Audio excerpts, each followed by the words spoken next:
எனக்கு பிரியமானவர்களே, கர்த்தர் உங்களுக்கு ஒரு ஆவி கொடுத்திருக்கிறார். அது எப்படின்னா, உங்களை சூழ ஒரு மதில் போல இருக்கிறது. அந்த ஆவி என்ன செய்யுமா, நீங்க பலவீனப்பட்டு போனாலும் உங்களை அது தாங்குமா. ஆவியிலே நாம் ஜெபிக்கும் பொழுது தேவனோடு கூட நாம் பேசுகிறோம். நம்முடைய புத்திக்கு, நம்முடைய மைண்டு குரலை புரியாம இருக்கலாம், மற்றவங்களுக்கு புரியாம, ஆவியில ரகசியங்களை பேசுகிறோம். ஏன்னா அவங்க ஆவி நல்லா ஸ்ட்ராங்கா இருக்கு.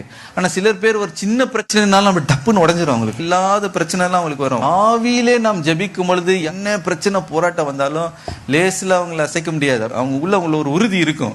எனக்கு பிரியமானவர்களே, ஆவிக்குரிய பாஷையில அவர் உச்சரிப்பு கொடுக்க வைத்து வேற ஒரு பாஷையில உங்களுடைய புத்தி குரல் எட்டாமல் இருக்கலாம், அதுல உங்களுக்கு விளங்காமல் இருக்கலாம். ஆனால் ஆவியிலே நம்ம என்ன செய்கிறோம், கர்த்தரோடு கூட பேசுகிறோம். கர்த்தர் இதை பார்த்து கொள்வார், எனக்கு அற்புதத்தை செய்வார்.